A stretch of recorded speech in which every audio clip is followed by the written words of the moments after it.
कहानी की शुरुआत होती है जापान के एक शहर से, जहां हमें हिबिकी नाम का एक लड़का दिखता है। वो असल में एक मैकेनिक था, तो हर दिन की तरह वो अपनी मोटरसाइकिल चलाकर घर से काम के लिए निकलता है। पर कुछ देर बाद जब वो एक फ्लाईओवर के नीचे से अपनी गाड़ी चलाकर आ रहा था, ठीक तभी वहां उसका एक्सीडेंट हो जाता है। वो तुरंत बेहोश होकर फ्लाईओवर के नीचे ही पड़ा रहता है। उसकी हालत इतनी खराब हो जाती है कि वो करीब लगातार 3 दिन वहीं पड़ा रहता है। लेकिन खुशकिस्मती से उसके पास कुछ पैकेट वाला खाना था, जिसे खाकर वो किसी तरह अपने इस एक्सीडेंट के टाइम को काट रहा था। मगर सबसे दुख की बात यह है कि इन 4 दिनों में कोई भी ब्रिज के नीचे से नहीं गुजरा और उसे इस हालत में किसी ने देखा भी नहीं, जिसकी वजह से अब तक उसे वहां से रेस्क्यू नहीं किया जा सका। खैर, जब वहां उसके 4 दिन गुजर जाते हैं तब वो थोड़ा ठीक महसूस करता है, और जब वो किसी तरह उस ब्रिज के नीचे से बाहर निकलता है तो देखता है कि चारों तरफ जैसे एक अलग ही दुनिया है। सब कुछ एकदम खाली पड़ा है, आसपास कोई नहीं है, और ऐसा शांत माहौल उसने कभी नहीं देखा था। सिर्फ इतना ही नहीं, रास्ते में जगह जगह कूड़े कचरे के साथ खून के धब्बे भी पड़े हैं। सब कुछ देखकर ऐसा लग रहा था कि यहाँ जैसे कोई भारी तबाही हुई है, यहाँ तक कि दुनिया के लोग जैसे गायब ही हो गए हैं। ये सब देखकर हिबिकी एकदम हैरान हो जाता है। वो धीरे धीरे आगे बढ़ने लगता है और आसपास देखता है कि कोई इंसान है या नहीं, लेकिन कुछ ही देर में उसे समझ आ जाता है कि आसपास कहीं भी किसी से कांटेक्ट करने का कोई जरिया नहीं है, क्योंकि आसपास तो कोई इंसान ही नहीं था। यहाँ हिबिकी को ऐसा लग रहा था कि शायद अब पूरी दुनिया में वो अकेला ही जिंदा बचा है। हिबिकी मन ही मन सोचने लगता है कि इन 4 दिनों में दुनिया को क्या हो गया कि आसपास एक भी इंसान नजर नहीं आ रहा। ये सब सोचते हुए वो डर के मारे दौड़ने लगता है। जब वो अपने गैराज पहुंचता है तो देखता है कि वहां आसपास बहुत से लोग मरे पड़े हैं और उनके चेहरे डरावने हो चुके हैं। ये देखकर हिबिकी बहुत डर जाता है। साथ ही उसे अंदर के कमरे से कुछ अजीब तरह के खाने की आवाजें सुनाई देती हैं। हिबिकी जब तेजी से उधर जाकर देखता है तो उसके होश उड़ जाते हैं। उसका बॉस एक लड़की के शरीर का मांस चबा चबा कर खा रहा था। हिबिकी को अपनी आंखों पर यकीन नहीं हो रहा था, क्योंकि ऐसा खौफनाक मंजर उसने कभी सपने में भी नहीं देखा था। वैसे भी हिबिकी का बॉस बहुत ही अच्छा इंसान था, उससे हिबिकी ने कभी ऐसी उम्मीद नहीं की थी। हिबिकी जब अपने बॉस को आवाज देता है तो उसका बॉस बड़ी भयानक तरीके से उस पर झपट पड़ता है। हिबिकी का बॉस अब उसे खा जाना चाहता है, लेकिन हिबिकी किसी तरह खुद को उसके चंगुल से छुड़ा लेता है। इसके बाद वो उसे जल्दी से एक कमरे के अंदर बंद कर देता है ताकि उसका बॉस उस पर दोबारा अटैक न कर सके। लेकिन इससे कुछ खास फायदा नहीं होता, क्योंकि तभी वहाँ हिबिकी के दूसरे साथी आ जाते हैं। उनकी हालत भी बिल्कुल बॉस जैसी ही थी और वे हिबिकी पर हमला करने आ रहे थे। ये सब देखकर हिबिकी समझ जाता है कि यहाँ कुछ भी ठीक नहीं है, पक्का इनके साथ कुछ हुआ है। इसलिए वो फौरन दौड़कर अपनी गाड़ी में बैठ जाता है और वहाँ से भागना चाहता है। लेकिन तभी उसके कलीग्स अजीब तरीके से उसकी गाड़ी पर आकर गिरते हैं। उन सबके चेहरे बहुत ही डरावने हो चुके थे। असल में इस शहर का हर इंसान अब ज़ोंबी बन चुका है। अचानक पूरे शहर में एक खतरनाक ज़ोंबी वायरस फैल गया था, और क्योंकि ये एक छुआछूत वाला वायरस था, इसलिए जब भी कोई ज़ोंबी किसी इंसान पर अटैक करता वो भी ज़ोंबी बन जाता। इसी तरह शहर का हर इंसान ज़ोंबी बन चुका था। चूंकि हिबिकी ब्रिज के नीचे एक्सीडेंट की वजह से फंसा हुआ था, इसलिए खुशकिस्मती से वो इस वायरस से बच गया। इसके बाद हिबिकी जैसे तैसे गाड़ी चलाकर अपने घर वापस आता है। उसकी बॉडी की हालत भी बहुत खराब थी, क्योंकि एक तो वो एक्सीडेंट की वजह से काफी कमजोर हो गया था और ऊपर से ज़ोंबीज के चक्कर में पड़कर उसकी हालत और भी ज्यादा बिगड़ गई थी। तो घर वापस आकर हिबिकी सबसे पहले हर जगह अपनी गर्लफ्रेंड को ढूंढने लगता है, लेकिन वो उसे कहीं नहीं मिलती, जिससे वो बहुत ज्यादा टेंशन में आ जाता है। असल में कुछ ही दिन पहले उन दोनों की एंगेजमेंट हुई थी और वे एक दूसरे से बहुत प्यार करते थे। यहाँ तक कि हिबिकी ने अपनी गर्लफ्रेंड को सरप्राइज देने के लिए एक बहुत खूबसूरत डायमंड रिंग भी खरीद रखी। हिबिकी उस अंगूठी को साथ लेकर अपनी गर्लफ्रेंड की तलाश में निकल पड़ता है। बाहर निकलकर हिबिकी किसी ऐसे इंसान को ढूंढने की कोशिश करता है जो उसकी मदद कर सके, क्योंकि एक्सीडेंट की वजह से उसे काफी चोटें आई थीं। पर बदकिस्मती से उसे कोई इंसान नहीं मिलता, बल्कि 2 खौफनाक ज़ोंबी उसे देख लेते हैं और उसकी तरफ हमला करने के लिए बढ़ने लगते हैं। ये देखकर हिबिकी और भी डर जाता है। वो खुद को बचाने के लिए एक अपार्टमेंट से दूसरे अपार्टमेंट में छलांग लगा देता है, जिससे उसे और भी ज्यादा चोट लगती है। पर यहाँ भी हिबिकी की मुश्किलें खत्म नहीं होती, क्योंकि तभी एक ज़ोंबी आकर उस पर अटैक कर देता है। जब हिबिकी उस ज़ोंबी से खुद को छुड़ाने की कोशिश करता है तो वो दंग रह जाता है। वो ज़ोंबी और कोई नहीं बल्कि उसका स्कूल फ्रेंड हीरो था, जो एक पुलिस ऑफिसर था। लेकिन अब उसका दोस्त ज़ोंबी बन चुका था, इसलिए वो हिबिकी को पहचान नहीं पा रहा था और उसे मारना चाहता था। ठीक उसी वक्त वहाँ 2 ऑफिसर्स आकर हिबिकी की जान बचा लेते हैं। वे असल में हीरो के सीनियर ऑफिसर्स थे, जिनका नाम दाइकी और शिंजी था। उन दोनों से हिबिकी को पता चलता है कि इन 4 दिनों में यहाँ के सभी लोग ज़ोंबी वायरस की चपेट में आ चुके हैं। ज़ोंबी जिसे भी काट रहे हैं वो भी ज़ोंबी बन रहा है। वे ऑफिसर्स शहर के आसपास उन सर्वाइवर्स को रेस्क्यू कर रहे हैं जो अभी तक ठीक हैं। वे दोनों ऑफिसर्स हिबिकी को बचाकर एक शेल्टर ले जाते हैं। ऑफिसर्स को यहाँ बहुत पहले आ जाना चाहिए था, लेकिन कम्युनिकेशन सिस्टम ठप होने की वजह से वे सही वक्त पर लोगों लोगों को रेस्क्यू नहीं कर पाए थे। अब शिंजी उन लोगों को बचाना चाहता था जो अब तक इन्फेक्टेड नहीं हुए हैं। शिंजी इसी इलाके का रहने वाला था, इसलिए वो अपने लोगों को अपनी आंखों के सामने ऐसे मरते हुए नहीं देख सकता था। वो इस मिशन पर अकेले जाना चाहता था, पर बाकी ऑफिसर्स राजी नहीं थे क्योंकि उन्हें पता था कि अब बहुत देर हो चुकी है। फिर भी शिंजी के मनाने पर वे मान जाते हैं। रात होने के बाद भी जब शिंजी वापस नहीं आता तो सब फिक्र करने लगते हैं। ऐसे में हिबिकी खुद शिंजी को ढूंढने जाना चाहता है, पर ऑफिसर दाइकी उसे रोक देता है। वो कहता है कि एक एक करके जाकर खतरा बढ़ाने के बजाय अगर हम सब साथ मिलकर जाएं तो काम आसान होगा और नुकसान की गुंजाइश भी कम होगी। अगर किसी को कुछ हो भी गया तो दूसरे मदद कर पाएंगे। पर वे ये काम रात के अंधेरे में नहीं कर सकते थे क्योंकि अगर वे खुद ही ज़ॉम्बी के चंगुल में फंस गए तो दूसरों को क्या बचाएंगे। इसलिए वे अगली सुबह रोशनी में निकलने का फैसला करते हैं। दूसरी तरफ वो रात गुजारना उनके लिए बहुत मुश्किल हो रहा था। अंधेरे में ज़ॉम्बी और भी ज्यादा एक्टिव हो गए थे। देखते ही देखते कुछ ज़ॉम्बी उनके शेल्टर का दरवाजा जोर जोर से पीटने लगे। अंदर मौजूद सभी लोग अपनी जान बचाने की जी तोड़ कोशिश कर रहे थे। हिबिकी और बाकी लोग ज़ॉम्बी को रोकने की कोशिश कर रहे थे, पर ज़ॉम्बी दरवाजा तोड़कर अंदर घुसने की फिराक में थे। इस अफरा तफरी में कई लोग घायल हो गए और उनके खून की महक से ज़ॉम्बी और भी ज्यादा खूंखार हो गए। पूरी रात इंसानों और ज़ॉम्बी के बीच जिंदा रहने की जंग चलती रही। अगली सुबह जो लोग बच गए थे वे उस शेल्टर को छोड़कर एक दूसरे ठिकाने पर आ जाते हैं। ये असल में एक अस्थायी हॉस्पिटल था जिसे पुलिस ने शेल्टर बनाया था, लेकिन वहाँ पहुँचते ही हिबिकी के होश उड़ जाते हैं क्योंकि वहाँ बहुत सी लाशें पड़ी थी। सिर्फ इतना ही नहीं, वहाँ हिबिकी को अपनी गर्लफ्रेंड के कपड़े और उसका ID कार्ड मिलता है। यहाँ हमें पता चलता है कि उसकी गर्लफ्रेंड का नाम कुरुमी था जो एक इंटर्न डॉक्टर थी। इन चीजों को मिलने के बाद हिबिकी को पूरा यकीन हो जाता है कि कुरुमी को कुछ नहीं हुआ है और वो अभी भी कहीं न कहीं जिंदा है। वो कसम खाता है कि वो उसे ढूंढ कर रहेगा। रात को जब सब आराम कर रहे थे तभी उनमें से एक शख्स बाथरूम जाता है और उसे अजीब सी आवाज सुनाई देती है। जब वो खिड़की से बाहर देखता है तो उसे दिखता है कि ढेर सारे ज़ॉम्बी हॉस्पिटल में इंसानों की गंध सूंघकर वहाँ पहुँच चुके हैं। वो डर कर हिबिकी को सब बताता है। हिबिकी सिचुएशन की गंभीरता को समझकर अपना धनुष बाण निकालता है और ज़ॉम्बी पर हमला शुरू कर देता है। पर ज़ॉम्बी इतनी ज्यादा तादाद में थे कि उनसे लड़ना मुश्किल हो रहा था। वे सब बाथरूम में छिपने की कोशिश करते हैं, पर ज़ॉम्बी दरवाजा तोड़ने पर आमादा थे। जिसे जहाँ रास्ता मिल रहा था वो वहाँ से भाग रहा था। बाहर भी ज़ॉम्बी उनका पीछा नहीं छोड़ रहे थे। हिबिकी फिर से अपने तीरों से उन पर हमला करता है। अगले दिन जहाँ हिबिकी और बाकी लोगों ने पनाह ली थी वहाँ रेडियो पर एक आवाज सुनाई देती है। उसे सुनकर हिबिकी तुरंत उसकी तरफ दौड़ता है। रेडियो पर और किसी की नहीं बल्कि हिबिकी की गर्लफ्रेंड कुरुमी की आवाज थी। कुरुमी बताती है कि उसने बहुत से लोगों को रेस्क्यू किया है और उन्हें बचाने के लिए एक वैन में भरकर यहाँ से बहुत दूर ले जा रही है। ये सुनते ही हिबिकी पागलों की तरह उस गाड़ी की तरफ भागता है ताकि मुसीबत के वक्त वो कुरुमी के साथ रह सके। लेकिन जब वो बताए हुए एड्रेस पर पहुंचता है तो देखता है कि गाड़ी खाली है। हिबिकी को लगता है कि शायद मिलिट्री वाले आकर उन्हें ले गए होंगे क्योंकि पहले सबको मिलिट्री कैंप ही ले जाया जा रहा था। हिबिकी फैसला करता है कि कुरुमी जहाँ भी होगी वो उसे ढूंढ निकालेगा। रास्ते में हिबिकी को एक बुजुर्ग आदमी दिखता है जिसकी गाड़ी खराब हो गई थी। हिबिकी एक मैकेनिक था तो उसके लिए ये मामूली काम था और वो मदद के लिए नीचे उतरता है, पर तभी वो नोटिस करता है कि वो बुजुर्ग आदमी अजीब बर्ताव कर रहा है। पास जाने पर पता चलता है कि उनके हाथ पर एक ज़ॉम्बी ने काट लिया है और वो इन्फेक्टेड हो चुके हैं। वो धीरे धीरे एक खूंखार ज़ॉम्बी में बदलने वाले थे। अचानक वो आदमी जमीन पर गिर पड़ता है। जब बाकी लोग उन्हें वहीं छोड़कर शेल्टर जाना चाहते हैं तब हिबिकी उन्हें अपने साथ ले आता है क्योंकि वो उनका इलाज करके उन्हें ठीक करना चाहता था। तभी वहाँ मिंजू नाम का एक लड़का बताता है कि उसकी बहन मिलिट्री के साथ मिलकर वैक्सीन बनाने का काम कर रही है। अगर वे मिलिट्री कैंप पहुंच जाएं तो शायद वहाँ नई वैक्सीन मिल जाए जिससे इन्फेक्टेड लोगों को ठीक किया जा सके। पर बुजुर्ग आदमी के पास वक्त बहुत कम था क्योंकि मिलिट्री कैंप काफी दूर था। देखते ही देखते उनकी हालत बिगड़ने लगती है और वो चिल्लाने लगते हैं। सब मिलकर उन्हें एक कुर्सी से मजबूती से बांध देते हैं ताकि वो किसी को नुकसान न पहुंचाएं। हिबिकी का दोस्त हीरो उन्हें मारना चाहता है पर हिबिकी उसे रोक देता है। बुजुर्ग ज़ॉम्बी की चीखें सुनकर आसपास के और भी ज़ॉम्बी हॉस्पिटल के अंदर घुस आते हैं। हिबिकी अपनी जान जोखिम में डालकर उस बुजुर्ग को कंधे पर उठाकर भागने की कोशिश करता है। वो हर हाल में उन्हें बचाना चाहता था क्योंकि अगर उन पर वैक्सीन काम कर गई तो और भी कई जानें बचाई जा सकेंगी। भागते वक्त अचानक हिबिकी बुजुर्ग के साथ नीचे गिर जाता है। वो बुजुर्ग देखता है कि हिबिकी उन्हें बचाने की कितनी कोशिश कर रहा है। वो निस्वार्थ होकर सबको अंदर भेजकर लोहे का दरवाजा बंद कर देता है और खुद बाहर खड़ा हो जाता है ताकि ज़ॉम्बी उस पर हमला करें और हिबिकी बच जाए। वो अभी पूरी तरह ज़ॉम्बी नहीं बना था, इसीलिए उसमें इंसानियत बाकी थी। हिबिकी दूर से ये सब देखकर रोने लगता है क्योंकि इतनी कोशिश के बाद भी वो उन्हें बचा नहीं पाया। इसके बाद थक हार कर सब मिलिट्री कैंप की तरफ निकलने के लिए तैयार होते हैं ताकि वैक्सीन ला सकें और खुद को सेफ रख सकें। ऑफिसर दाइकी उनके जाने का सारा इंतजाम कर देता है और सब खुश होते हैं, लेकिन तभी एक बड़ा हादसा हो जाता है। दूर से एक गोली आती है और सीधे दाइकी के सीने में लगती है। दाइकी खून से लथपथ होकर जमीन पर गिर पड़ता है। असल में कुछ मिलिट्री वालों ने ही उन पर गोली चलाई थी और वे हिबिकी और उसकी टीम को मारना चाहते थे। अपनी जान बचाने के लिए वे सब एक कंटेनर के अंदर छिप जाते हैं। उन्हें समझ नहीं आ रहा था कि मिलिट्री वाले उन्हें क्यों मारना चाहते हैं। सब बहुत हताश और उदास हो जाते हैं, पर वे वहाँ हाथ पर हाथ धरकर नहीं बैठ सकते थे। वे फैसला करते हैं कि चाहे पैदल ही क्यों न जाना पड़े, वे मिलिट्री कैंप जरूर जाएंगे। जैसे ही वे दोबारा सफर शुरू करते हैं, एक ज़ॉम्बी उनके करीब आता है, जिसे हिबिकी की टीम की एक लड़की फुर्ती से चाकू मारकर ढेर कर देती है। इसके बाद सब मिलकर धीरे धीरे अपनी मंजिल की तरफ बढ़ना शुरू करते हैं। अब रात के समय वे एक बड़ी सी बिल्डिंग के पास पहुंचते हैं और फैसला करते हैं कि आज की रात यहीं गुजारेंगे। हिबिकी के लीडरशिप में सब बिल्डिंग के अंदर चले जाते हैं। अंदर जाकर उन्हें कोई दिखाई नहीं देता, लेकिन तभी अचानक एक महिला दौड़ती हुई उनके सामने आती है। उसके गले पर किसी ने चाकू से हमला किया था। इससे पहले कि वे उससे कुछ पूछ पाते, वो महिला वहीं दम तोड़ देती है। तभी वे गौर करते हैं कि मरने वाली महिला उनके देश की मशहूर एक्ट्रेस मिया थी। ये देखकर सब हैरान रह जाते हैं कि आखिर मिया को किसने मारा। इस घटना से वे थोड़े डर तो जाते हैं, लेकिन फिर भी रात वहीं रुकने का फैसला करते हैं। बिल्डिंग में जो कुछ भी खाने पीने का सामान मिलता है, उसे खाकर वे रात काटते हैं। इतने लोगों की मौत देखने के बाद वे पत्थर दिल हो चुके हैं। अब किसी की मौत उन्हें थामती नहीं, बल्कि खुद को बचाने की हिम्मत देती है। अगले दिन जब हिबिकी और उसकी टीम बिल्डिंग से बाहर निकलती है, तो एक लड़का उनके सामने आकर खड़ा हो जाता है। वो लड़का उन्हें धमकाते हुए कहता है कि ये बिल्डिंग उसके इलाके में आती है, तो वे यहाँ क्यों आए। असल में वो लड़का कल रात से ही उनका पीछा कर रहा था। देखते ही देखते वो अपने साथियों के साथ हिबिकी की टीम पर हमला कर देता है। दरअसल इस तबाह हुई दुनिया में सरवाइव करने के लिए खाना और पानी बहुत जरूरी था, और ये लोग उन्हीं चीजों के लिए दूसरों को लूट रहे थे। मिंजू और हिबिकी की टीम उनका मुकाबला करने की कोशिश करती है, लेकिन उनके पास लड़ने के लिए हथियार नहीं थे, जबकि उन लड़कों के पास हथियारों का पूरा जखीरा था। हिबिकी हार मानने वालों में से नहीं था। वो अपने धनुष बाण से उन पर वार करता है और अपनी टीम को बचाने की पूरी कोशिश करता है, लेकिन हालात तब बिगड़ जाते हैं जब वो लड़के हिबिकी की टीम के एक मेंबर को निशाना बनाते हैं। उसे बचाने के चक्कर में हिबिकी की टीम का एक बंदा उन लुटेरों के सामने सरेंडर कर देता है। वे लोग उसे पकड़कर ज़ॉम्बी के एक सेल के पास हाथ पांव बांधकर छोड़ देते हैं। उन्हें पता था कि थोड़ी देर में ज़ॉम्बी इंसानी गंध पाकर वहां आएंगे और उसे चीर फाड़ देंगे। हिबिकी के पास वक्त बहुत कम था। वो वहां से निकलने के लिए एक प्लान बनाता है और अपने गले की चेन के साथ अपनी एंगेजमेंट रिंग का इस्तेमाल करके बेड़ियां काटने की कोशिश करता है। इसी छीना झपट्टी में उसकी कीमती अंगूठी छिटक कर दूर एक छोटी बच्ची के पास जा गिरती है। हिबिकी उस बच्ची से अंगूठी वापस मांगता है, लेकिन वो बच्ची उससे उल्टे सीधे सवाल करने लगती है। ये अंगूठी हिबिकी के लिए बहुत इमोशनल चीज थी, क्योंकि उसने कुरुमी के लिए इसे जान से लगा कर रखा था। हिबिकी और बहस न करते हुए जैसे ही अंगूठी लेने के लिए बाहर दौड़ता है, वो फिर से उसी लड़के के हत्थे चढ़ जाता है। वो लड़का हिबिकी पर पिस्तौल तान देता है, लेकिन हिबिकी उसकी आंखों में देखकर समझ जाता है कि ये लड़का बुरा नहीं है, वो भी बस हालात का मारा है और अपनी जान बचाने के लिए ये सब कर रहा है। हिबिकी उसे समझाने की कोशिश करता है और कहता है कि हम एक दूसरे के दुश्मन नहीं हैं, हम सब बस जिंदा रहना चाहते हैं, तो फिर हम आपस में क्यों लड़ रहे हैं। ये सुनकर वो लड़का अपनी पिस्तौल नीचे कर लेता है, लेकिन तभी कोई भागते हुए आकर उसे बताता है कि मिलिट्री उनके इस अपार्टमेंट के अंदर घुस चुकी है। ये खबर मिलते ही वे अपनी बाकी टीम की तरफ भागते हैं। असल में ये आर्मी का ही एक कैंप था, पर यहाँ वे आम लोगों को कोई सुरक्षा नहीं देते थे। इस कैंप का असली मकसद सिर्फ ज़ॉम्बी वायरस की वैक्सीन तैयार करना था। खैर, वे फिलहाल उस बिल्डिंग को छोड़कर वहाँ से भागने की कोशिश करते हैं, पर जाने से पहले मिलिट्री वालों को उलझाने के लिए ज़ॉम्बीज को उनके सेल से बाहर छोड़ दिया जाता है। ज़ॉम्बी पागलों की तरह बाहर निकलते हैं और सीधे मिलिट्री वालों के सामने आ जाते हैं। मिलिट्री वाले भी अंधाधुंध फायरिंग करके ज़ॉम्बीज को गोलियों से छलनी कर देते हैं। इसी अफरा तफरी का फायदा उठाकर सब बिल्डिंग से बाहर निकल जाते हैं। कुछ देर बाद वही छोटी बच्ची कुरुमी के पास पहुंचती है और उसे वो अंगूठी दिखाती है जो उसे मिली थी। अंगूठी देखते ही कुरुमी हैरान रह जाती है, क्योंकि उस रिंग पर उसका नाम खुदा हुआ था। जैसा कि हमें पता है, कुरुमी ही हिबिकी की गर्लफ्रेंड है, जिसे प्रपोज करने के लिए हिबिकी ने ये अंगूठी संभाल कर रखी थी। रिंग देखते ही कुरुमी समझ जाती है कि ये कोई इत्तेफाक नहीं है, हिबिकी यहीं कहीं आसपास है। वो तुरंत उसे ढूंढने के लिए निकल पड़ती है और चप्पा चप्पा छान मारती है। दूसरी तरफ हिबिकी बाथरूम के पास एक ज़ॉम्बी को अपनी तरफ आते देख उसे मारने ही वाला होता है। तभी कोई उसे रोक देता है। पता चलता है कि वो ज़ॉम्बी उस लड़की का बॉयफ्रेंड था और वो उसे खोना नहीं चाहती थी। ये मंजर देखकर हिबिकी बहुत इमोशनल हो जाता है। उसे बार बार कुरुमी की याद आने लगती है। फिर भी सबको बचाने के लिए हिबिकी हाथ में एक मशाल लेता है और ज़ॉम्बीज को डराकर सबको वहां से सुरक्षित बाहर निकलने में मदद करता है। जैसे तैसे वे सब मिलिट्री कैंप से बाहर तो आ जाते हैं, पर बाहर निकलते ही हिबिकी और उसके दोस्त हीरो के बीच बहस शुरू हो जाती है। हीरो गुस्से में सबको छोड़कर अकेले जाना चाहता है, लेकिन चूंकि हिबिकी ने अपनी जान दांव पर लगाकर सबकी जान बचाई थी, इसलिए बाकी लोग उसे छोड़कर नहीं जाना चाहते थे। सबको हिबिकी पर पूरा भरोसा था और वे उसी के साथ रहना चाहते थे। लेकिन कहानी में ट्विस्ट तब आता है जब हीरो अकेले कैंप के बाहर जा रहा होता है। तभी उसकी नजर नोटिस बोर्ड पर पड़ती है। वहाँ हिबिकी की गर्लफ्रेंड कुरुमी ने हिबिकी के लिए एक मैसेज लिखा था, मैं मिलिट्री कैंप के अंदर हूँ। ये पढ़ते ही हीरो चिढ़ जाता है और जलन के मारे उस पर्चे को फाड़ देता है ताकि हिबिकी इसे कभी देख ना पाए। हीरो को इस बात का बुरा लग रहा था कि सब सिर्फ हिबिकी पर भरोसा क्यों कर रहे हैं। कुरुमी ने तो वो मैसेज इस उम्मीद में लिखा था कि हिबिकी उसे पढ़कर उसकी मदद के लिए आएगा, पर उसे क्या पता था कि उसका ये पैगाम हिबिकी तक पहुंचने से पहले ही मिटा दिया जाएगा। इधर हिबिकी अपनी पूरी टीम के साथ एक शिपयार्ड के जरिए कहीं दूर निकल जाने का प्लान बना रहा था। वे एक जहाज पर सवार हो जाते हैं और सोचते हैं कि यहाँ शायद ज़ोंबीज का आना जाना नहीं होगा और वे एकदम सुरक्षित रहेंगे। लेकिन कुछ ही देर में उनकी टीम के एक मेंबर को अस्थमा का दौरा पड़ जाता है। उसे तुरंत इमरजेंसी दवा की जरूरत थी। हालात बिगड़ते देख हिबिकी को कुछ समझ नहीं आता और वो अपनी टीम की जान बचाने के लिए शिपयार्ड से निकलकर फिर से उसी मिलिट्री कैंप जाने का फैसला करता है ताकि वहाँ से दवाइयाँ ला सके। हिबिकी की मदद के लिए टीम के कुछ और लोग भी साथ निकलते हैं। रास्ते में उन्हें 3 लोग सड़क के बीच पड़े मिलते हैं। पहले तो हिबिकी उन्हें ज़ोंबी समझता है, लेकिन पास जाने पर पता चलता है कि वे असल में रिपोर्टर हैं जो ज़ोंबीज की रिपोर्टिंग करने आए थे। ज़ोंबीज से बचते बचाते वे बहुत कमजोर हो चुके थे और इस भगदड़ में अपनी बेटी को भी खो चुके थे। यहाँ एक अजीब इत्तेफाक होता है। जिस छोटी बच्ची से हिबिकी पहले मिला था वो इन्हीं रिपोर्टरों की बेटी थी। जब उन माँ बाप को ये पता चलता है तो बच्ची का पिता हिबिकी से हाथ जोड़कर मिन्नत करता है कि वो उन्हें कैंप के अंदर ले जाए ताकि वे अपनी बेटी को बचा सकें। हिबिकी के पास और कोई चारा नहीं था, इसलिए वो उनके साथ जाने को तैयार हो जाता है। वहाँ वो रिपोर्टर हिबिकी और उसकी टीम की एक फोटो भी खींच लेता है। अब मिंजू हिबिकी को जल्दी से दवा लाने के लिए कहता है। वे छिपते छिपाते मिलिट्री कैंप के हॉस्पिटल के पास पहुंचते हैं जहाँ बाहर कुछ ज़ोंबीज खड़े थे। उन्हें चकमा देकर अंदर जाना बहुत रिस्की था, इसलिए वे कुछ देर इंतजार करते हैं। फिर हिबिकी और मिंजू खिड़की तोड़कर अंदर घुसते हैं और दवाइयाँ चुरा लेते हैं। लेकिन जैसे ही वे बाहर आते हैं उनके होश उड़ जाते हैं। ज़ोंबीज ने उन रिपोर्टरों पर हमला करके उन्हें मार डाला था। हिबिकी को ये देखकर बहुत बुरा लगता है, पर अपनी जान बचाने के लिए वे वहाँ से भागने लगते हैं। भागते वक्त कुछ ज़ोंबीज उनके पीछे पड़ जाते हैं, जिनसे बचने के लिए हिबिकी एक बंद कमरे में छिप जाता है। शिप तक वापस पहुँचते पहुँचते वे दोनों काफी घायल हो चुके होते हैं, लेकिन दवा मिलने पर उनकी टीम का मेंबर जिसका नाम सुजुकी था उसकी तबीयत सुधरने लगती है और उसका अस्थमा शांत हो जाता है। अभी वे राहत की सांस ले ही रहे थे कि तभी कोई हिबिकी को अंदर बुलाता है। अंदर जाकर वो देखता है कि उनकी टीम का एक लड़का जिसका नाम सातशी था वो एक ज़ोंबी की मदद करने गया था और उस ज़ोंबी ने उसे काट लिया है। अब सबको डर था कि सातशी के जरिए वायरस पूरी टीम में फैल जाएगा। शिपयार्ड में मौजूद हर कोई बहुत ज्यादा टेंशन में आ जाता है। उनके पास इंतजार करने के अलावा कोई रास्ता नहीं था। अगली सुबह सब किसी सुरक्षित जगह पर जाने के लिए बेचैन हो जाते हैं, लेकिन कोई भी सातशी को साथ ले जाने को तैयार नहीं था क्योंकि उसे ज़ोंबी ने काटा था। मगर हिबिकी उसे छोड़ना नहीं चाहता था। उसे उम्मीद थी कि शायद कोई इलाज मिल जाए, लेकिन जैसे ही वे सातशी को ले जाने की तैयारी करते हैं उसकी हालत एकदम खौफनाक हो जाती है। सातशी पूरी तरह ज़ोंबी बन चुका था और उसके दिमाग से सारी यादें मिट चुकी थी। वो अपनी ही टीम के हिबिकी पर चाकू से हमला कर देता है। हिबिकी के पास अपनी जान बचाने के लिए और कोई रास्ता नहीं बचता और वो ना चाहते हुए भी सातशी पर पलटवार करता है और उसका गला घोंट कर उसे मार डालता है। इसके बाद वे सब एक लंबा रास्ता तय करके आखिरकार एक ऐसी जगह पहुंचते हैं जो सुरक्षित लग रही थी। उन्हें लगा कि यहाँ क्वारंटीन में रहकर वे फिर से नॉर्मल लाइफ जी पाएंगे। सब खुशी के मारे झूम उठते हैं, लेकिन उनकी ये खुशी पल भर में मातम में बदल जाती है। जैसे ही वे सामने देखते हैं कांटेदार बाढ़ के उस पार हजारों ज़ोंबीज का तांडव चल रहा था। हिबिकी और उसकी पूरी टीम सन्न रह जाती है। वे इतनी दूर सिर्फ जिंदा रहने की उम्मीद में आए थे, लेकिन यहाँ भी मौत उनका इंतजार कर रही थी। पूरी दुनिया के कोने कोने में ज़ोंबीज फैल चुके थे। हार मानकर वे फैसला करते हैं कि इससे बेहतर तो वो मिलिट्री कैंप ही था, क्योंकि वहाँ कम से कम दवाइयाँ और सर्वाइवल का सामान तो था। अगर वे वहाँ किसी कमरे में बंद होकर कुछ दिन काट लें तो शायद बच जाएं। तय प्लान के मुताबिक सब एक बार फिर छोटी सी नाव में सवार होकर मिलिट्री कैंप की ओर निकल पड़ते हैं। खुशनसीबी से उनकी नाव लहरों के साथ बहकर एक टापू के पास जाकर अटक जाती है। टापू को देखकर ऐसा लग रहा था कि वहाँ कोई ज़ोंबी नहीं है। जब वे अंदर जाकर देखते हैं तो उन्हें एक छोटा सा टूरिस्ट सेंटर मिलता है। इसे देखकर सबकी आंखों में उम्मीद की चमक आ जाती है कि शायद यहाँ कुछ दिन सुकून से कट जाएंगे। लेकिन पास पहुँचने पर उन्हें पता चलता है कि वहाँ पहले से ही एक दूसरी टीम ने पनाह ले रखी है। दूर से हिबिकी की टीम को देखकर वे लोग डर जाते हैं और अपनी रक्षा के लिए हथियार उठा लेते हैं। पर जब हिबिकी करीब पहुँचता है तो वो दंग रह जाता है। ये वही टीम थी जिसने उन पर मेडिकल कैंप में हमला किया था। हालांकि हालात को देखते हुए वे हिबिकी को कुछ नहीं कहते और कैंप के एक कोने में उन्हें अलग रहने की जगह दे देते हैं, क्योंकि अब हर कोई बस जिंदा रहना चाहता था। इस टीम का लीडर शुबेई नाम का शख्स था। कुछ देर बाद शुबेई की वाइफ हिबिकी को बुलाने आती है, क्योंकि शुबेई के पिता बहुत बीमार थे और उन्हें तुरंत दवा की जरूरत थी। हिबिकी को उन्हें देखकर बहुत दया आती है और वो शुबेई को बताता है कि मिलिट्री कैंप में बहुत सारी दवाइयां हैं, वे वहां जाकर ला सकते हैं। शुबेई अपने पिता के लिए जाने को तैयार हो जाता है। अगले दिन हिबिकी और शुबेई दवा लेने के लिए निकलते हैं। उनके साथ टीम के कुछ और लोग भी स्वेच्छा से जुड़ जाते हैं। लंबा समुद्री रास्ता पार करने के बाद वे कैंप पहुंचते हैं। वे पीछे की कटीली बाड़ तोड़कर एक बंकर के रास्ते अंदर घुसने का प्लान बनाते हैं। उन्हें बहुत संभल कर रहना था क्योंकि मिलिट्री वाले किसी भी इंसान को देखते ही गोली मार रहे थे। उन्हें लग रहा था कि हर कोई इन्फेक्टेड है। आखिरकार शुभेई को अपने पिता के लिए दवा मिल जाती है। जब वे सावधानी से बाहर निकल रहे होते हैं तभी हिबिकी की नजर दूर बैठी एक लड़की पर पड़ती है। हिबिकी के होश उड़ जाते हैं। वो लड़की हूबहू कुरुमी जैसी दिख रही थी। वो बेहोशी की हालत में थी और तभी कोई उसे उठाकर ले जाने लगता है। हिबिकी को पक्का यकीन हो गया कि वो कुरुमी ही है। वो अपनी टीम को उस आदमी का पीछा करने को कहता है। वे उस आदमी के सिर पर वार करके उसे बेहोश कर देते हैं। हिबिकी शुभेई को दवा लेकर पिता के पास वापस भेज देता है, जबकि बाकी टीम हिबिकी के साथ ही रुकती है। लेकिन तभी कहानी में मोड़ आता है। जब हिबिकी कुरुमी को बचाने की कोशिश कर रहा था, मिलिट्री वालों ने उसे पकड़ लिया और बेहोश करके कुर्सी से बांध दिया। जब हिबिकी की आंख खुलती है तो वो देखता है कि उसके सामने पिंजरों में ज़ोंबी बंद हैं, बिल्कुल पिछली बार जैसे हालात। यहाँ एक बड़ा ट्विस्ट सामने आता है। कुरुमी का बॉस उसे बताता है कि उसने कुरुमी से झूठ बोला था कि हिबिकी मर चुका है ताकि वो उसे कभी ढूंढे नहीं। उधर कुरुमी खुद भी बीमार पड़ चुकी थी। ऑफिसर लोग हिबिकी को ज़ोंबी रिसर्च के लिए एक सेल में बंद कर देते हैं और तभी कुछ ज़ोंबी हिबिकी पर हमला कर देते हैं। ऐन वक्त पर मिंजू वहाँ पहुँचता है और ज़ोंबी के सिर पर हमला करके हिबिकी की जान बचाता है। ज़ोंबी से बचते ही हिबिकी एक सेकंड भी बर्बाद किए बिना कुरुमी को ढूंढने के लिए कैंप के कमरों की तरफ दौड़ता है। मिंजू उसे मना करता है पर हिबिकी पागल हो चुका था। ढूंढते ढूंढते वो एक कमरे में पहुंचता है और वहाँ हाथ बंधे हुए एक ज़ोंबी को देखकर चीख पड़ता है, माँ तुम यहाँ क्या कर रही हो? दरअसल वो ज़ोंबी हिबिकी की माँ थी। हिबिकी को लगता था कि उसके माँ बाप बचपन में ही मर चुके हैं। अपनी माँ को इस हालत में देख उसका दिल भर आता है और वो कुल्हाड़ी से उनके हाथों की रस्सी काट देता है। लेकिन जैसे ही वो आजाद होती हैं, वो इंसानी गंध पाकर सीधे हिबिकी पर झपट पड़ती हैं। हिबिकी किसी तरह अपनी माँ को खुद से दूर धकेलता है, लेकिन तभी एक आदमी पीछे से आकर हिबिकी को एक इंजेक्शन लगा देता है जिससे वो बेहोश होने लगता है। दूसरी तरफ हिबिकी की माँ मिंजू पर हमला कर देती है। मिंजू जो हिबिकी को रोकने के लिए उसके पीछे आया था, अपनी जान बचाने के लिए उस ज़ोंबी से जी जान से लड़ता है और आखिर में चाकू मारकर उसे खत्म कर देता है। लेकिन इस लड़ाई में वो ज़ोंबी मरते मरते मिंजू के हाथ पर काट लेती है। मिंजू अपनी सुध बुध खोने से पहले हिबिकी को साथ लेकर वापस अपने शेल्टर पहुंचता है। जब हिबिकी को होश आता है तो पता चलता है कि जिस आदमी ने इंजेक्शन लगाया था वो हिबिकी की माँ को पहले से जानता था। असल में हिबिकी की माँ भी एक डॉक्टर थी और वे दोनों एक वायरस पर रिसर्च कर रहे थे। उन्होंने एक एंटीवायरस भी बनाया था, लेकिन उनकी ये रिसर्च एक गैर कानूनी मेडिकल एक्सपेरिमेंट थी। शरीर में जाते ही इस वैक्सीन के साइड इफेक्ट से इंसान ज़ोंबी बन जाता था। हालांकि ये साफ नहीं था कि दुनिया में वायरस उनके उस वैक्सीन से फैला या किसी और वजह से। मिंजू को जब ये सच पता चलता है तो उसे एहसास होता है कि उसने जिस ज़ोंबी को मारा वो और कोई नहीं बल्कि हिबिकी की माँ थी। वो हिबिकी के सामने अपना गुनाह कबूल कर लेता है। हिबिकी को दुख तो होता है पर वो मिंजू को माफ कर देता है क्योंकि उसकी माँ अब इंसान नहीं रही थी और मिंजू ने अपनी जान बचाने के लिए ये सब किया था। हिबिकी देख सकता था कि मिंजू बहुत गिल्टी फील कर रहा है, इसलिए वो उसे सांत्वना देता है। लेकिन तभी हिबिकी की नजर मिंजू के हाथ पर पड़े ज़ोंबी के काटने के निशान पर पड़ती है। इसका मतलब था कि मिंजू का वक्त अब खत्म होने वाला है। मिंजू अपनी आखिरी इच्छा जाहिर करता है कि वो मरने से पहले दुनिया की खूबसूरती और सूरज की रोशनी देखना चाहता है। सब मिलकर उसे समंदर के किनारे ले जाते हैं जहाँ सूरज डूब रहा था। मिंजू अपने फोन से उस आखिरी सूर्यास्त की फोटो खींचता है ताकि वो इसे अपनी बहन को दिखा सके। पर देखते ही देखते वायरस मिंजू के शरीर पर कब्जा कर लेता है और वो एक खूंखार ज़ोंबी में बदलने लगता है। सब उसे पकड़कर जमीन पर दबा लेते हैं ताकि वो किसी को काट न सके। सबकी आंखों में आंसू थे पर वे बेबस थे। कुछ देर तड़पने के बाद मिंजू की मौत हो जाती है। हिबिकी खुद को इस मौत का जिम्मेदार मान रहा था क्योंकि अगर वो कुरुमी की तलाश में पागल न होता तो मिंजू उसके पीछे नहीं आता और उसकी माँ उसे नहीं काटती। इस दुख में हिबिकी अब कुरुमी को भूल जाने का फैसला करता है। अगले दिन मिंजू को दफनाने के बाद वे देखते हैं कि कोई टापू पर उन पर नजर रख रहा है। पकड़े जाने पर पता चलता है कि वो हिबिकी का वही दोस्त हीरो है। हीरो बताता है कि वो मिलिट्री के साथ मिल चुका है और उन्हीं मिलिट्री वालों ने कैंप में बहुत से मासूमों को मार डाला है। ये सुनकर हिबिकी का खून खौल उठता है और वो अपने दोस्त को मारने दौड़ता है। उसे यकीन नहीं हो रहा था कि उसका दोस्त इतना गिर सकता है। तभी कुछ मिलिट्री वाले वहाँ पहुंचकर हिबिकी की टीम के एक मेंबर को मार देते हैं। कानूई नाम का शख्स उसे बचाने की बहुत कोशिश करता है पर नाकाम रहता है। हालात बिगड़ते देख शुभेई समझ जाता है कि अब यहाँ रुकना खुदकुशी होगी। वो अपनी पत्नी को लेकर टापू छोड़ने का फैसला करता है। हिबिकी उन्हें रोकने की कोशिश करता है पर शुभेई जाते जाते सबको आखिरी वार्निंग देता है, यहाँ ज्यादा देर मत रुको, तुम सबकी जान खतरे में है। ये सुनकर हिबिकी समझ जाता है कि मिलिट्री वाले पक्का उनके कैंप के आसपास ही मंडरा रहे हैं और वे किसी भी पल हमला कर सकते हैं। तभी अचानक हिबिकी को महसूस होता है कि कैंप में किसी पर हमला हुआ है। वो तुरंत अपना धनुष बाण उठाता है और मिलिट्री वालों को जवाब देने के लिए दौड़ पड़ता है। वहाँ पहुंचकर उसे दूर पेड़ों के पीछे एक लड़की खड़ी दिखाई देती है। हिबिकी को लगता है कि वो कोई मिलिट्री ऑफिसर है, इसलिए वो चिल्लाकर उसे रुकने को कहता है और निशाना साध लेता है, लेकिन असल में वो लड़की और कोई नहीं, हिबिकी की गर्लफ्रेंड कुरुमी थी। कुरुमी जैसे ही वो जानी पहचानी आवाज सुनकर पीछे मुड़ती है, तब तक बहुत देर हो चुकी थी। हिबिकी के हाथ से तीर छूट चुका था और वो सीधा जाकर कुरुमी को लगता है। कुरुमी वहीं जमीन पर गिर जाती है। ये देखकर हिबिकी के पैरों तले जमीन खिसक जाती है। उसे यकीन नहीं हो रहा था कि उसने अपने ही हाथों अपनी जान से प्यारी गर्लफ्रेंड को शूट कर दिया है। वो सुध बुध खोकर धीरे धीरे कुरुमी की तरफ बढ़ता है। असल में कुरुमी एक डॉक्टर थी, इसलिए उसे ना चाहते हुए भी मिलिट्री के आदेश मानने पड़ते थे और वो उन्हीं के साथ काम करते हुए यहाँ तक पहुंची थी। जब हिबिकी कुरुमी को गोद में उठाकर जंगल से बाहर आता है तो सब दंग रह जाते हैं। मिलिट्री वाले जो हमला करने आए थे वे भी कुरुमी की हालत देखकर रुक जाते हैं और उसे तुरंत इलाज के लिए कैंप ले जाते हैं। खुशकिस्मती से कुरुमी की जान बच जाती है। इस घटना के बाद मिलिट्री वाले हमला बंद कर देते हैं, लेकिन हिबिकी अंदर से पूरी तरह टूट चुका था और जंगल में ही अकेला रह जाता है। इधर कुरुमी का इलाज कर रहे डॉक्टर को पता चलता है कि कुरुमी के शरीर में एंटीबॉडी बन गई है। दरअसल डॉक्टर बार बार टेस्ट के लिए कुरुमी का ही ब्लड ले रहे थे, जिसकी वजह से उसके शरीर ने वायरस से लड़ने की ताकत पैदा कर ली थी। दूसरी तरफ हिबिकी के कैंप का एक और साथी इन्फेक्टेड हो जाता है और उसे बचाने के लिए इसी एंटीबॉडी की जरूरत थी। तब हिबिकी का दोस्त हीरो उसके पास आता है और कहता है, अगर उसे बचाना है तो मेरे पास एक प्लान है, हमें रेडियो के जरिए कुरुमी से कांटेक्ट करके एंटीबॉडी लेनी होगी। अगले दिन हिबिकी और हीरो एंटीबॉडी लेने के लिए निकलते हैं, पर वहाँ पहुँचते ही कुरुमी उल्टा हिबिकी पर ही हमला कर देती है। हिबिकी हक्का बक्का रह जाता है, पर असल में कुरुमी ये अपनी मर्जी से नहीं कर रही थी। मिलिट्री वालों ने उसे ऐसा करने का कमांड दिया था। हालांकि बाद में कुरुमी हिबिकी को बचाने के लिए वहाँ मौजूद ज़ॉम्बीज और मिलिट्री वालों पर ही पलटवार कर देती है। इतनी भाग दौड़ के बाद भी हिबिकी एंटीबॉडी नहीं ला पाता और खाली हाथ कैंप लौट आता है। वहाँ उसे हीरो से एक और सच पता चलता है। हीरो भी कुरुमी को पसंद करता था, इसीलिए उसने अब तक उन दोनों को मिलने नहीं दिया था। पर अब हीरो को अपनी गलती का एहसास हो चुका था और वो कहता है कि अब से वो उनके बीच कभी नहीं आएगा, क्योंकि उसने देख लिया है कि हिबिकी और कुरुमी का प्यार कितना सच्चा है। हिबिकी एक बार फिर दवाइयों की तलाश में मिलिट्री कैंप पहुंचता है, पर वहाँ का नजारा देखकर उसके होश उड़ जाते हैं। सारे मिलिट्री ऑफिसर्स अजीब हरकतें कर रहे थे। वे सब के सब अब ज़ॉम्बी बन चुके थे। हिबिकी के मन में अब एक ही सवाल था कि आखिर मिलिट्री वालों का ये हाल कैसे हुआ? क्या उन्हें कोई दवाई नहीं दी गई थी या फिर उनके साथ कोई खौफनाक एक्सपेरिमेंट हुआ था? मिलिट्री कैंप के अंदर कुरुमी को देखा जाता है, जो बहुत हैरान होकर अपने बॉस की तरफ देख रही थी। उसका बॉस बहुत ही अजीब हरकतें कर रहा था। असल में यहाँ वैक्सीन बनाने का असली मास्टरमाइंड वही था। वो साइको बॉस सोच रहा था कि उसने आखिरकार वैसी ही वैक्सीन बना ली है जैसी वो चाहता था। अब वो किसी भी इंसान को अपने कंट्रोल में रख सकता था। उसके इतने सालों की रिसर्च का फल उसे मिल गया था। हैरानी की बात तो ये थी कि उसने ये ज़ॉम्बी वायरस और वैक्सीन जानबूझकर बनाई थी और इसके पीछे की वजह थी उसकी मरी हुई पत्नी। वो इस वैक्सीन के जरिए अपनी बीवी को दोबारा जिंदा करना चाहता था। अपनी पत्नी की मौत के बाद वो पूरी तरह सनकी हो चुका था। उसने ऐसी वैक्सीन तैयार की थी जिससे मरे हुए लोग भी ज़ॉम्बी बनकर जिंदा रह सकें। तभी वहाँ हिबिकी पहुंच जाता है। बॉस कुरुमी को ऑर्डर देता है कि वो हिबिकी पर चाकू से हमला करे। कुरुमी मजबूर थी, इसीलिए वो धीरे धीरे हिबिकी की तरफ बढ़ती है। हिबिकी ये देखकर दंग रह जाता है कि उसका प्यार उसके साथ ऐसा कैसे कर सकता है। पर जैसे ही वो करीब पहुंचती है, कुरुमी के हाथ कांपने लगते हैं और वो फूट फूट कर रोने लगती है। तभी हिबिकी की नजर कुरुमी के गले की चेन पर पड़ती है और उसे वो अंगूठी दिख जाती है जो उस बच्ची को मिली थी। हिबिकी समझ जाता है कि कुरुमी को उसकी अंगूठी मिल गई है। वो उसे गले लगा लेता है और दोनों बहुत इमोशनल हो जाते हैं। उन दोनों को साथ देखकर बॉस गुस्से से पागल हो जाता है। वो पास रखे कंटेनर पर गोली चला देता है, जिससे चारों तरफ खून के फव्वारे छूटते हैं और हिबिकी कुरुमी खून से लथपथ हो जाते हैं। खून की महक सूंघकर ज़ॉम्बी पागलों की तरह उनकी ओर बढ़ने लगते हैं। हिबिकी और कुरुमी को लगता है कि अब बचना नामुमकिन है, इसलिए वे एक दूसरे को कसकर पकड़ लेते हैं। ठीक उसी पल हीरो अपनी पूरी टीम के साथ वहाँ धावा बोल देता है। वे अंधाधुंध गोलियां चलाकर ज़ॉम्बीज को ढेर कर देते हैं और हिबिकी कुरुमी को बचा लेते हैं। दूसरी तरफ वो सन की बॉस अपनी पत्नी की लाश लेकर भागने की कोशिश करता है, पर अपनी ही बिछाई मौत के जाल में फंस जाता है। एक ज़ॉम्बी उसे काट लेता है। बॉस उस ज़ॉम्बी को तो मार देता है, पर अब वो खुद ज़ॉम्बी बनने वाला था, इसलिए हिबिकी उसके सिर में गोली मारकर उसका खेल हमेशा के लिए खत्म कर देता है। आखिरकार वे कुरुमी को सुरक्षित लेकर उस ज़ॉम्बी कैंप से बाहर आ जाते हैं। अब वो पूरा टापू सुरक्षित था और आसपास कोई ज़ॉम्बी नहीं बचा था। हिबिकी, कुरुमी और उनके साथी अब वहाँ शांति और सुकून से रहने लगते हैं और यहीं पर ये खौफनाक और जज्बाती कहानी खत्म हो जाती है।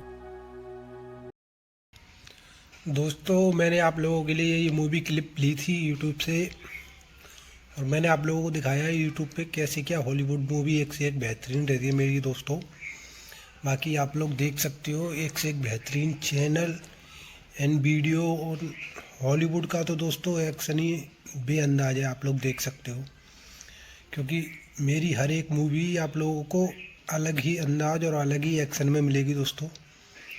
तो बात करूं इन मूवी की कहानियों की, तो दोस्तों ये हॉलीवुड की एक से एक बेहतरीन मूवी है और बेहतरीन जो कि यूट्यूब पे मूवी आ जाती है, मैं उसी से क्लिप लेता हूं दोस्तों, और उसके बाद मैं उसके बाद उसमें अपनी वॉइस ओवर करता हूं और वॉइस को भी मैं एडिटिंग करता हूं दोस्तों।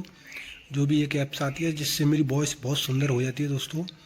उसके बाद मैं उसको एडिटिंग करके उसके बाद उसको मूवी पे क्लिप करके उसको आप लोगों के सामने भेजता हूँ। लेकिन हर मूवी एक नेक्स्ट लेवल होती है दोस्तों मेरी। आप लोगों ने देखा होगा हर क्लिप एक नेक्स्ट लेवल है, नेक्स्ट बजट, जिसमें मुझे एक एक मूवी की क्लिप बनाने में दोस्तों एक एक दिन लग जाता है, पूरा टाइम लग जाता है मेरे को बनाने में। पर मैं आप लोगों के लिए बहुत बेहतरीन मूवी और अंदाज अलग लेके आता हूँ दोस्तों। तो जैसे आप लोग देख चुके हो, तो आप लोगों को मेरी वीडियो पसंद आती है तो लाइक शेयर एंड सब्सक्राइब भी करना दोस्तों चैनल को, क्योंकि आप जितना ज़्यादा सपोर्ट करोगे मैं उतना ज़्यादा आप लोगों के लिए लेके आता रहूँगा। तो दोस्तों हो सके उससे ज़्यादा से ज़्यादा आप लोग मुझे सपोर्ट करें और मेरे चैनल को लाइक करें, सब्सक्राइब करें दोस्तों, जिससे कि मैं आप लोगों के लिए कंटिन्यू काम करता रहूँ। तो दोस्तों ज़्यादा कुछ भी नहीं कहूँगा, वीडियो बहुत ज़्यादा बड़ा हो जाएगा, क्योंकि पहले ही फिल्म की क्लिप और उसके बाद मेरी क्लिप, तो वीडियो बड़ा हो जाएगा। पर मैं आप लोगों को इतना ज़रूर कहूँगा दोस्तों, प्लीज़ चैनल को लाइक सब्सक्राइब, और ऐसी नेक्स्ट हॉलीवुड मूवी देखने के लिए आप लोग वीडियो के लिंक पे क्लिक करें, मैं आप लोगों को दूसरी वीडियो दे दूँगा, और आप लोग प्लीज़ लाइक सब्सक्राइब जरूर कर दें मेरे चैनल को। चलिए मिलते हैं नेक्स्ट वीडियो में। ओके बाय दोस्तों। आप लोगों के सपोर्ट के लिए thank you, and Facebook and YouTube की तरफ से भी थैंक यू, और मेरी तरफ से भी आप लोगों को थैंक यू है। तो आप लोग सपोर्ट करते रहो दोस्तों और देखते रहो Hollywood movie, and like and subscribe. Okay bye दोस्तों। इस वीडियो को देखकर हंसी रोक सकते तो रोक के दिखाओ आप लोग। वीडियो बहुत ही बेहतरीन है, इसी बात पे लाइक एंड कमेंट जरूर करना है आप लोगों को।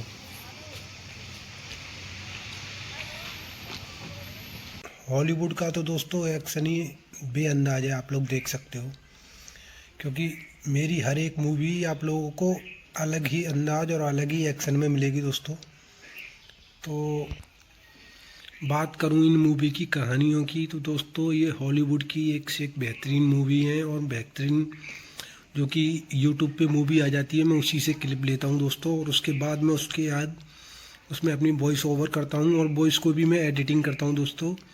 जो भी एक ऐप्स आती है जिससे मेरी वॉइस बहुत सुंदर हो जाती है दोस्तों। उसके बाद मैं उसको एडिटिंग करके उसके बाद उसको मूवी पे क्लिप करके उसको आप लोगों के सामने भेजता हूँ।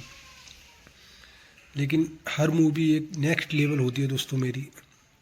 आप लोगों ने देखा होगा हर क्लिप एक नेक्स्ट लेवल है, नेक्स्ट बजट, जिसमें मुझे एक एक मूवी की क्लिप बनाने में दोस्तों एक एक दिन लग जाता है, पूरा टाइम लग जाता है मेरे को बनाने में। पर मैं आप लोगों के लिए बहुत बेहतरीन मूवी और अंदाज अलग लेके आता हूँ दोस्तों। तो जैसे आप लोग देख चुके हो, तो आप लोगों को मेरी वीडियो पसंद आती है तो लाइक शेयर एंड सब्सक्राइब भी करना दोस्तों चैनल को, क्योंकि आप जितना ज़्यादा सपोर्ट करोगे मैं उतना ज़्यादा आप लोगों के लिए लेके आता रहूँगा। तो दोस्तों हो सके उससे ज़्यादा से ज़्यादा आप लोग मुझे सपोर्ट करें और मेरे चैनल को लाइक करें, सब्सक्राइब करें दोस्तों, जिससे कि मैं आप लोगों के लिए कंटिन्यू काम करता रहूँ। तो दोस्तों ज़्यादा कुछ भी नहीं कहूँगा, वीडियो बहुत ज़्यादा बड़ा हो जाएगा, क्योंकि पहले ही फिल्म की क्लिप और उसके बाद मेरी क्लिप, तो वीडियो बड़ा हो जाएगा। पर मैं आप लोगों को इतना ज़रूर कहूँगा दोस्तों, प्लीज़ चैनल को लाइक सब्सक्राइब, और ऐसी नेक्स्ट हॉलीवुड मूवी देखने के लिए आप लोग वीडियो के लिंक पे क्लिक करें, मैं आप लोगों को दूसरी वीडियो दे दूँगा, और आप लोग प्लीज़ लाइक सब्सक्राइब जरूर कर दें मेरे चैनल को। चलिए मिलते हैं नेक्स्ट वीडियो में। ओके बाय दोस्तों। आप लोगों के सपोर्ट के लिए thank you, and Facebook and YouTube की तरफ से भी थैंक यू, और मेरी तरफ से भी आप लोगों को थैंक यू है। तो आप लोग सपोर्ट करते रहो दोस्तों और देखते रहो Hollywood movie, and like and subscribe. Okay bye दोस्तों। इस वीडियो को देखकर हंसी रोक सकते तो रोक के दिखाओ आप लोग। वीडियो बहुत ही बेहतरीन है, इसी बात पे लाइक एंड कमेंट ज़रूर करना है आप लोगों को।